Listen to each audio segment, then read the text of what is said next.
नमस्कार, मेरा नाम ज्ञानेश्वर है और आप देख रहे हैं खबरों के पीछे। रोज रात 9 बजे एक नई कहानी लेकर हम आपके सामने हाजिर होते हैं। अपराध की दुनिया की कई कही अनकही कहानियों का पिटारा है ये चैनल। तो आज हम फिर से शहाबुद्दीन की चर्चा करने जा रहे हैं। आप कहेंगे फिर से शहाबुद्दीन की चर्चा क्यों? शहाबुद्दीन पर तो मैंने 40 से अधिक एपिसोड्स किए हैं खबरों के पीछे के चैनल पर, लेकिन जब मैं वो एपिसोड्स कर रहा था, लगातार शहाबुद्दीन के बारे में बता रहा था, तब भी कुछ सवाल अधूरे रह गए थे और हमारे कई व्यूअर्स हैं जिन्होंने कई सवाल खड़े भी किए थे।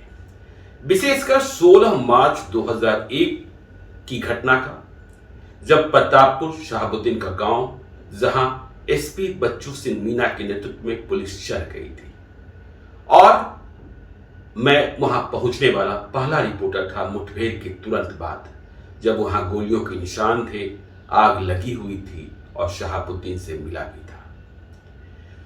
सवाल यह होता रहा कि मैं मिला कि ना मिला, इसका प्रमाण क्या है। तो देखिए, मैंने चूंकि ग्राउंड रिपोर्टिंग की है, ग्राउंड जीरो से रिपोर्टिंग की है, वैसे भी मैं अपराध के मामले में कोई भविष्यवाणी वाली बातें नहीं करता। मैं मॉडस अप्रेंडी को समझता हूं, मैं ग्राउंड जीरो पर जाता हूं जहां बड़ी वारदात होती है। तब मैं दैनिक जागरण अखबार में था, लेकिन दुर्भाग्य ऐसा रहा कि दैनिक जागरण का जो आर्काइव है वहां भी 16 मार्च, 17 मार्च, 18 मार्च 2001 का अखबार नहीं मिल रहा था। मुझे भी तसल्ली नहीं हो रही थी, जबकि मैं जानता था कि मैंने खबर लिखी है, खबर छपी है। खैर, हमने दूसरी कोशिश की कहीं से प्राप्त करने की, और कुछ बाद में जब मैंने तलाश की तो मेरी ही संचिकाओं में मिल गई। आज देखिए, वो सारी खबरें लेकर हम आपके सामने आज की कहानी बताएंगे। देखिए, 17 मार्च 2001 का ये अखबार है दैनिक जागरण। मेरे नाम से स्टोरी छपी हुई है।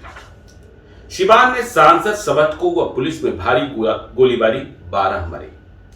राजस्थान तक पीछा कर मारूंगा एसपी को, शहाबुद्दीन। ये वो इंटरव्यू है जो मुठभेड़ के तुरंत बाद शहाबुद्दीन की ली गई थी। तो देखिए, हमारे जो दर्शक जानना चाह रहे थे, मैंने इतना तो बता दिया था कि बच्चू सिंह मीना को पीछा कर मारने की बात कही शहाबुद्दीन ने, लेकिन बच्चू सिंह मीना तो अभी भी सही सलामत है। शहाबुद्दीन नहीं रहे, आपको पता है। 1 मई 2021 को दिल्ली के दीनदयाल उपाध्याय अस्पताल में उनकी मौत हो गई। वे तिहाड़ जेल के बंदी थे। तो उस दिन और क्या क्या हुआ था? जैसे हमारे कई दर्शकों ने पूछा कि उस दिन आखिर कितने लोग मारे गए थे। तो देखिए, मैं जब पुराने रिकॉर्ड में गया, फाइल में गया, अखबार में गया, तो पहले दिन पुलिस ने मुठभेड़ की समाप्ति के बाद सिर्फ 5 लोगों के मारे जाने की बात कही थी। एनके सिन्हा मुजफ्फरपुर के एडीजी थे, additional director general of police. वे ही सबसे पहले पहुंचे थे, जिनमें 3 शहाबुद्दीन के समर्थकों के मारे जाने की बात कही गई थी और 2 पुलिस वालों की। एक रामसागर सिंह शहीद हो गए थे मुठभेड़ के दौरान ही, और दूसरे पचरुखी थाना के पास, पचरुखी थाना इलाके में शहाबुद्दीन के समर्थकों ने गुस्से में मार दिया था, मुठभेड़ से काफी दूर। पर पुलिस के दावे के बाद जब मैं प्रतापपुर पहुंचा था, गोलीबारी खत्म होने के तुरंत बाद, और तब तक पुलिस को भी इस बात का भरोसा नहीं था कि शहाबुद्दीन बचे हैं कि नहीं बचे, घायल हैं कि नहीं हैं, कहां भाग गए, तमाम तरीके की कहानियां हैं। तो शहाबुद्दीन से मेरी तुरंत मुलाकात हुई थी। वे गोलीबारी खत्म होते ही फिर से अपने घर में थे। उन्होंने मुझे अपने घर के भीतर पुलिस ने जो तोड़फोड़ की थी वह भी दिखाया था। तो शहाबुद्दीन ने कहा था कि उनके 10 लोग मारे गए। तो इस तरीके से पहले दिन अखबार की सुर्खियां बनी कि शहाबुद्दीन के साथ पुलिस की गोलीबारी में 12 लोग मारे गए, 10 शहाबुद्दीन के समर्थक और 2 पुलिस वाले। पर अगले दिन यह बात कंफर्म हुई कि नहीं, कुल 10 लोग मारे गए हैं। शहाबुद्दीन ने जिन 10 लोगों के नाम पहले दिन लिए थे, उसमें उत्तर प्रदेश के अपराधी आनंद तिवारी और गुड्डू सिंह का भी नाम ले लिया था, लेकिन ये दोनों मारे नहीं गए थे, इस बात की पुष्टि नहीं हुई थी। पर शहाबुद्दीन का गुस्सा देखिए उस मुलाकात के दौरान। मुझे इतनी बात तो पहले के एपिसोड्स में याद थी कि उन्होंने कहा था कि एसपी बच्चू सिंह मीना को पीछा कर मारेंगे राजस्थान तक। लेकिन जब गोलीबारी खत्म हुई और शहाबुद्दीन गांव लौटे तो उन्होंने क्या नजारा देखा। यह सही है कि कई घंटे तक गोलीबारी हुई थी, और जब ये गोलीबारी शुरू हुई थी, देखिए ये मुठभेड़ जो थी कोई प्लान मुठभेड़ नहीं थी। अचानक पुलिस ने, जो एक दिन पहले दारोगा कॉलेज में घटना घटी थी, उसके बाद पुलिस के भीतर इतना उबाल था कि पुलिस ने प्रतापपुर पर चढ़ाई करने का फैसला कर लिया था। और 16 मार्च 2001 को ही यूपी के कई जिले सिवान से सटते हैं, मतलब सिवान को जोड़ते हैं, तो गोरखपुर के डीआईजी और देवरिया के एसपी अखिल सिंह, वे भी कोऑर्डिनेशन मीटिंग में सिवान आए हुए थे। सर्किट हाउस में मीटिंग चल रही थी, तभी इस मुठभेड़ की शुरुआत हो गई थी। और चूंकि ये मुठभेड़ पहले से तैयारी के साथ नहीं की गई थी, जो बल उपलब्ध था, और उधर शहाबुद्दीन के समर्थकों से इतनी भीषण गोलीबारी होने लगी थी AK-47 व अन्य दूसरे अत्याधुनिक हथियारों से, तो बच्चू सिंह मीना जो मुठभेड़ को लीड कर रहे थे, उन्होंने यूपी पुलिस से मदद मांगी। वो सर्किट हाउस में बैठे थे सिवान में, तो देवरिया के एसपी अखिल सिंह भी पहुंचे थे। अखिल सिंह की यादें हैं कि अखिल सिंह का कहना था कि जब वे लौटे तो उन्हें लगा कि कैसे बच गए। जब वे प्रतापपुर जा रहे थे तो दो तरफा उनकी गाड़ी से फायरिंग हो रही थी, मतलब दो तरफ से शहाबुद्दीन के समर्थकों ने पुलिस पर फायरिंग शुरू कर रखी थी। जो गोरखपुर के डीआईजी थे, उन्होंने कहा कि इतनी भीषण मुठभेड़ उन्होंने पूरे कार्यकाल में जो उनकी पुलिसिंग रही है और जो पुलिसिंग की लाइफ रही है, इतनी भीषण मुठभेड़ कभी नहीं देखी थी। खैर, ये पुलिस की बात थी। तो शहाबुद्दीन ने जो बात कही, मुठभेड़ समाप्ति के तुरंत बाद शहाबुद्दीन का गुस्सा था, और पुलिस का भी देखिए यह बात सही कि जब तक शहाबुद्दीन मोर्चा लेते रहे, पुलिस वाले प्रतापपुर में नहीं घुस पाए थे। जब शहाबुद्दीन पीछे हटे या गायब हो गए, तभी पुलिस वाले प्रतापपुर गांव में घुस पाए थे। शहाबुद्दीन ने गुस्से में क्या कहा और शहाबुद्दीन ने पुलिस की कार्रवाई को किस तरीके से विश्लेषित किया था, देखिए ये मेरा इंटरव्यू है जो मैंने उनके साथ किया था। शहाबुद्दीन ने कहा था मुझसे कि देखिए पुलिस का झंझट मुझसे था, पर उसने गांव के निर्दोष और असहाय लोगों को मार दिया। 80 साल के 80 इयर्स ओल्ड नसरुल्लाह को घर के भीतर घुसकर गोली मार दी गई। ये शहाबुद्दीन का, इसके साथ उनके बेटे, मतलब नसरुल्लाह के बेटे हारून को घर के बाहर ढूंढ दिया गया, घर से बाहर लाकर। ये शहाबुद्दीन कर रहे हैं। 8 वर्षीय एक बालक का नाम उन्होंने लिया जिसका नाम था आरिफ। पुलिस ने उसे गोलियों से छलनी कर दिया। फिर उसके पिता को पुलिस वाले साथ साथ उठाकर ले गए। शहाबुद्दीन का कहना था कि 10 वर्षीय महफूज को कुर्सी पर बैठाकर गोली मारी गई प्रतापपुर गांव के भीतर, और मरा समझकर छोड़ दिया गया। पड़ोस के चंद्रिका शर्मा, शहाबुद्दीन कह रहे हैं, ऐसे ही गोली के शिकार हुए। रामचंद्र यादव की नतीन पतोहू को घर में घुसकर गोली मारकर घायल किया गया। एम सुलेमान, आनंद तिवारी और गुड्डू सिंह को पकड़े जाने के बाद मौत की नींद सुला दिया गया। तो देखिए, ये आनंद तिवारी और गुड्डू सिंह तो नहीं मारा गया था, लेकिन मोहम्मद सुलेमान एक बहुत बड़ा क्रिमिनल, मूल रूप से पटना सिटी का रहने वाला, कई प्रदेशों में वांछित, मोस्ट वांटेड, और कहा जाता है कि ठीक शहाबुद्दीन के पीछे था और पुलिस पर गोलीबारी कर रहा था। तो पुलिस की यदि उपलब्धि देखें तो इस मुठभेड़ में सबसे बड़ी उपलब्धि थी सुलेमान को मार दिया जाना। लेकिन कई निर्दोष लोग, अब देखिए पुलिस का तो यह कहना था कि जब क्रॉस फायरिंग हो रही थी, एक दूसरे तरफ से गोली चल रही थी, तो इसमें कई निर्दोष लोग भी मारे जा सकते हैं, क्योंकि सरकार ने बाद में मुआवजे का ऐलान किया था। जो लोग गांव के वैसे लोग मारे गए थे जिनका इस मुठभेड़ से कोई नाता नहीं था। यह मसला हाईकोर्ट में भी गया, फिर कई लोगों को मुआवजे के अलावा नौकरी की बात भी हुई। तो ये सारी बातें उस दिन गांव में हुई थी। मैंने आपको बताया कि कितने लोग मारे गए थे। तो इतना ही नहीं, देखिए आपको याद होगा दारोगा राय कॉलेज में जो मैट्रिक परीक्षा का केंद्र था, जहां एक दिन पहले झंझट हुआ था, वहां शहाबुद्दीन की झंझट डीएसपी संजीव कुमार सिन्हा के साथ हुई थी। संजीव कुमार नए नए डीएसपी बनकर आए थे, कड़क थे, और उन्हें यह बात बर्दाश्त के बाहर लगी थी कि शहाबुद्दीन परीक्षा केंद्रों पर आकर निरीक्षण कर रहे हैं और अपने तरीके से परीक्षा को संचालित करने का प्रयास कर रहे हैं। हालांकि शहाबुद्दीन का कहना था कि वे कदाचार रोकने के लिए ऐसे अभियान बहुत पहले से चलाते हैं। पुलिस का कहना था कि शहाबुद्दीन वांटेड है मुन्ना अपहरण कांड में। शहाबुद्दीन का कहना था कि यह अपहरण कांड जो है उनके खिलाफ जो दर्ज हुआ है वह प्लान है, क्योंकि इसमें पुलिस वाले ही गवाह बने हैं। और जब पुलिस वाले गवाह बने हैं तो जब अपहरण हो रहा था तो पुलिस वाले क्या कर रहे थे, ये सारी बातें उन्होंने इंटरव्यू में कही थी। वो बात कि मारेंगे एसपी को राजस्थान तक पीछा कर। इसके अलावा उन्होंने डीएसपी को भी खत्म करने की बात कही थी।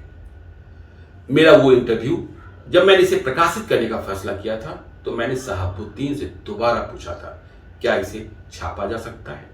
मुझे याद है शहाबुद्दीन ने कसम खाकर कहा था कि इसे छापा जा सकता है। तो देखिए मैंने लिखा क्या था।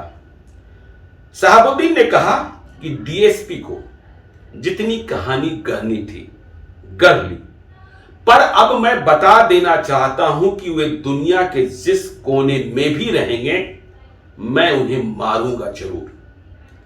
इसके बाद मैंने जब शहाबुद्दीन से पूछा कि आप पहले एसपी और अब फिर डीएसपी की बात कर रहे हैं, इन्हें जो अल्टीमेटम दे रहे हैं, इन्हें जो धमकी दे रहे हैं, क्या उसे प्रकाशित किया जा सकता है? उन्होंने कहा कि मैं दंड तो स्वयं दूंगा, मतलब शहाबुद्दीन बोल रहे हैं, आप सिर्फ मेरी चेतावनी को प्रकाशित करें। शहाबुद्दीन इसके साथ ही, शहाबुद्दीन का गुस्सा सातवां आसमान पर था। शहाबुद्दीन इसके साथ ही चेतावनी के लहजे में कहा था कि वे कल भी परीक्षा केंद्रों पर जाएंगे, देखता हूं कौन रोक लेता है, जनता मेरे साथ है। यह पूछे जाने पर कि आज की घटना में उन्हें कोई राजनीतिक षड्यंत्र दिखता है, उन्होंने कहा कि ऐसा मुझे नहीं लगता। हालांकि बाकी सारे लोग जो शहाबुद्दीन के समर्थक थे, एक मीटिंग भी हुई थी अगले दिन, जो मीटिंग अनवारुल हक तब सांसद थे, उन्होंने मीटिंग बुलाई थी, उसमें तमाम लोग इकट्ठे हुए थे, मुनाजिर हुसैन और पप्पू यादव, तमाम लोग इकट्ठे हुए थे जो ये मान रहे थे कि नहीं ये प्लान था और शहाबुद्दीन को खत्म करने की साजिश थी, क्योंकि शहाबुद्दीन ने कहा था कि हम रंजन यादव के साथ हैं, जो उठापटक चल रही थी। तो ये अलग नजरिया था। लेकिन सिवान की स्थिति क्या थी? देखिए मैंने ही पुलिस वाले को उस रात बताया था शहाबुद्दीन से मुलाकात के बाद कि शहाबुद्दीन न तो घायल है और न ही शहाबुद्दीन भागे हैं, जबकि पुलिस वाले ये मान रहे थे, पुलिस वाले के बड़े पदाधिकारी मान रहे थे कि गोलीबारी में शहाबुद्दीन भी घायल हुए हैं। वो तस्वीर भी किशन, जो आप समझ सकते हैं कितने बड़े जर्नलिस्ट, फोटो जर्नलिस्ट बिहार के थे, और इसी मुद्दे पर मेरी लालू यादव से भी बहस हो गई थी, जब लालू यादव कह रहे थे कि शहाबुद्दीन ने आपको कोई इंटरव्यू ही नहीं दिया है। तो मैंने कहा था कि जो तस्वीर है शहाबुद्दीन की, वो तस्वीर शहाबुद्दीन के घर के भीतर की है और मुठभेड़ की बात की है, जो इस बात की गवाही देता है कि हमारी उनसे मुलाकात हुई है। तो सिवान शहर का टेंशन आप समझ सकते हैं। 16 मार्च की रात के बाद ही क्या हो गया था। 17 मार्च को आर्मी को कॉल करना पड़ा था। पैरामिलिट्री फोर्स छोड़ दीजिए, सेना बुलाई गई थी और सिवान में हालात को नियंत्रित करने के लिए। फिर जो लोग मारे गए थे, पहले दिन जिन लोगों की लाश इकट्ठी हुई थी और दूसरे दिन फिर जिन लोगों की लाश लाई गई, जो मरे हुए पाए गए थे, स्थिति ऐसी नहीं थी कि उनकी लाश को पोस्टमार्टम के लिए पोस्टमार्टम हाउस ले जाया जा सके, क्योंकि लोगों को लगता था, पुलिस इस कदर डरी हुई थी कि यदि हम पोस्टमार्टम हाउस ले गए तो वहां शहाबुद्दीन के समर्थक पहुंच जाएंगे और फिर वहां कोई नया बखेरा खड़ा हो सकता है। तो ऐसे में मुफस्सिल थाना, सिवान का मुफस्सिल थाना, सिवान के मुफस्सिल थाने के पिछवाड़े में खुले आसमान के नीचे डॉक्टरों को बुलाकर कड़ी सुरक्षा में सबों का, मतलब जो लाशें थी, जितनी भी लाशें थी, उनका पोस्टमार्टम किया गया था। कईयों के तो परिवार वाले लाश लेने नहीं आए थे। सेना का फ्लैग मार्च चल रहा था शहर में, पुलिस वाले अलग खपा थे। देखिए जब शहाबुद्दीन ने कह दिया कि हम एसपी को पीछा कर मारेंगे राजस्थान तक, तो अगले दिन हमने फिर से सिवान के एसपी बच्चू सिंह मीना से बात की थी। बच्चू सिंह मीना से जब हमने बात की तो उन्होंने कहा कि न वे डरे हैं और न वे झुके हैं, न डरेंगे न झुकेंगे। विधि व्यवस्था, मतलब लॉ एंड ऑर्डर और अपराध को नियंत्रित रखने की दिशा में उनके जो भी कर्तव्य हैं उनका मजबूती से पालन करेंगे। मीना ने कहा कि वे कभी डरते नहीं। देखिए 17 मार्च को तो पहले पुलिस को भरोसा दिलाने के लिए बात हुई थी कि एसपी नहीं हटाए जाएंगे, लेकिन अगले ही दिन एसपी को हटा दिया गया था क्योंकि शहाबुद्दीन का मसला था। और यह मसला सिर्फ बिहार में नहीं दिल्ली तक गूंज गया था। केंद्र सरकार ने इस पर रिपोर्ट मांगी थी। तब बिहार के राज्यपाल थे विनोद चंद्र पांडे और विनोद चंद्र पांडे को रिपोर्ट देने को कहा गया था कि सीवान के हालात क्या हैं। और सूबे के चीफ सेक्रेटरी थे मुकुंद प्रसाद, लालू यादव के बहुत ही भरोसेमंद मुख्यमंत्री राबड़ी देवी थी। होम सेक्रेटरी थे यूएन पंजियार और डीजीपी थे आर प्रसाद। तो यूएन पंजियार और आर प्रसाद भी वहां अगले दिन पहुंचे थे हालात की समीक्षा लेने। कई दिनों तक हालात इसी कदर वहां उलझे हुए थे। फिर पॉलिटिकल जो समझौते होते हैं या जो राजनीतिक सौदेबाजी होती है वह सौदेबाजी, मैंने कहा ना मीटिंग हो रही थी, सांसद अनवारुल हक के आवास पर मीटिंग हुई थी। सांसद अनवारुल हक ने क्या कहा था? सांसद अनवारुल हक ने यह जानकारी देते हुए बताया था कि शहाबुद्दीन के समर्थन में मीटिंग में कौन कौन लोग जुटे थे। उनमें जुटने वालों में नागमणि थे, सुखदेव पासवान थे, कुमकुम राय थी, धम बेरियो भंटे थे, पप्पू यादव थे। और उन्होंने कहा, अनवारुल हक ने कहा, शहाबुद्दीन के साथ समर्थन दिखाते हुए, शहाबुद्दीन के प्रति अपनी हमदर्दी दिखाते हुए कि गृह मंत्रालय से, केंद्रीय गृह मंत्रालय से इस मामले में हस्तक्षेप की अपील करते हैं। अनवारुल हक ने यह भी कहा, साफ साफ तौर पर कहा था कि शहाबुद्दीन ने 3 दिन पहले कहा था कि वे डॉक्टर रंजन प्रसाद यादव के साथ हैं। रंजन प्रसाद यादव लालू यादव के पुराने मित्र, लेकिन 16 मार्च 2001 की तारीख के एक पखवाड़े पहले से लालू यादव के खिलाफ मोर्चा खोले हुए थे और माना यह जा रहा था कि शहाबुद्दीन भी किसी बात पर गुस्से में है लालू यादव से, इसलिए वे रंजन प्रसाद यादव के खेमे में चले गए हैं। तो अनवारुल हक ने कहा कि पुलिस सरकार के इशारे पर पताई कर रही है। जो उत्पाद मंत्री थे, फिर एक शिष्टमंडल वहां भेजा गया। शिवानंद तिवारी ने पहल की, राजनीतिक पहल की कि कैसे, तो इसी पहल के तहत आनंद फानंद में देखिए डीएम पर आरोप लगा था, जो डीएम थे उस समय, कि वे शहाबुद्दीन का पक्ष लेते हैं। उनके खिलाफ पुलिस का बहुत गुस्सा था। राशिद अहमद खान जिलाधिकारी थे सिवान के। जिस दिन 16 मार्च को इनकाउंटर हुई थी, उस दिन भी पुलिस वाले कह रहे थे कि ये डीएम साहब जो हैं इनकाउंटर को रोकना चाहते थे। तो डीएम के खिलाफ पुलिस वालों का गुस्सा था और एसपी के खिलाफ शहाबुद्दीन के लोगों का गुस्सा था। तो परिणाम क्या हुआ? परिणाम यह हुआ कि सरकार ने दोनों को बदल दिया। आर के महाजन नए डीएम बनाए गए, समस्तीपुर से लाए गए थे, और निर्मल कुमार आजाद, इनके आजाद मोतिहारी से फिर सिवान लाए गए थे। हालात कई दिनों तक बिगड़े रहे।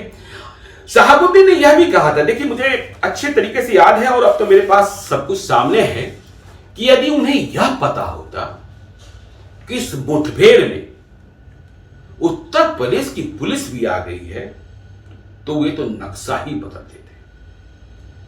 उन्हें तो सिर्फ इस बात की जानकारी थी कि बिहार पुलिस से मुठभेड़ चल रही है, एसपी से मुठभेड़ चल रही है। शहाबुद्दीन ने कहा था, साफ साफ कहा था कि 10 निर्दोष लोगों को पुलिस ने मारा है, जिसका बदला वे जरूर लेंगे। देखिए शहाबुद्दीन बदला की बात बार बार कहते थे। उनका यह कहना था कि मैं कहीं भागा नहीं हूं। और देखिए जब शहाबुद्दीन ने कहा कि हम अगले दिन परीक्षा केंद्रों पर फिर से जाएंगे इंस्पेक्शन करने, कौन रोक लेगा?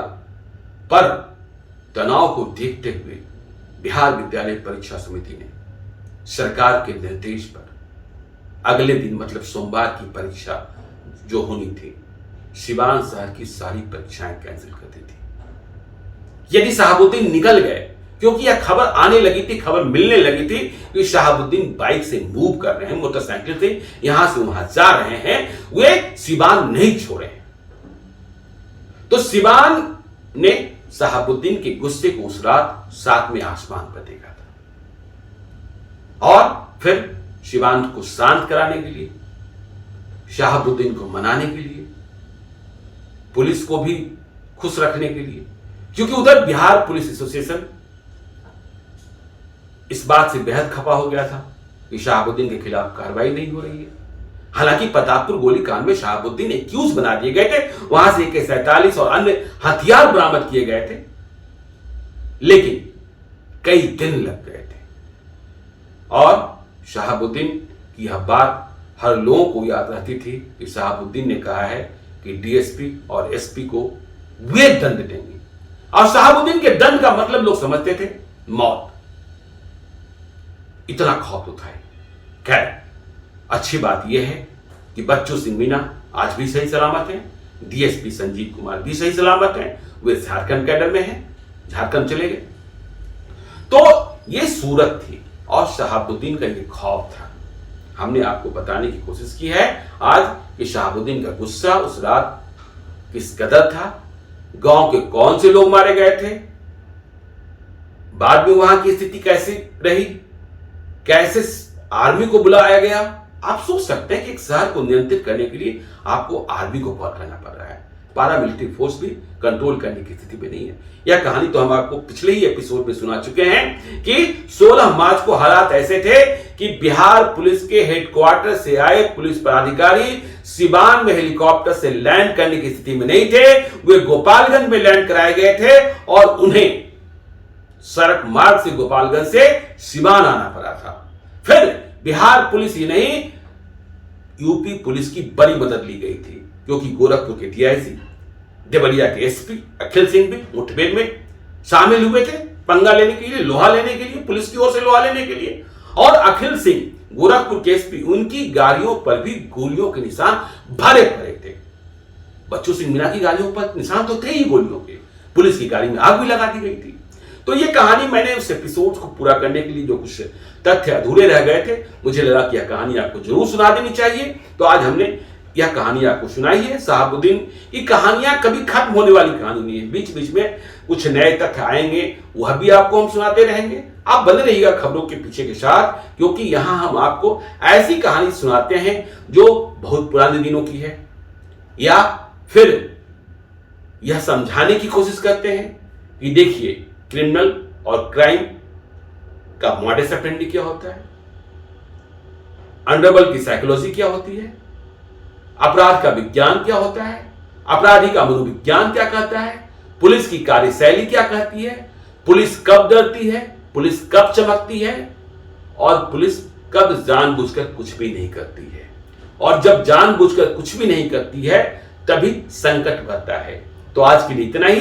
चलते चलते यदि अब तक आपने हमारे YouTube चैनल खबरों के पीछे को सब्सक्राइब नहीं किया है तो जरूर कर दीजिएगा, और यदि इस वीडियो को आप Facebook पेज के माध्यम से देख रहे हैं तो पेज को लाइक या फॉलो कीजिएगा। एक और अनुरोध, यदि आप मुझे कोई कहानी बताना चाहते हैं, कोई मशविरा करना चाहते हैं, कोई परामर्श देना चाहते हैं, या सीधे तौर पर मुझसे संपर्क करना चाहते हैं, तो आप हमें gyaneshwarlive@gmail.com पर संपर्क कर सकते हैं। अपना नंबर भी लिखकर भेजें, जरूरत होने पर हम आपसे बातचीत करेंगे। आज के लिए इतना ही, हमें दीजिए इजाजत, कल रात फिर मिलते हैं 9 बजे।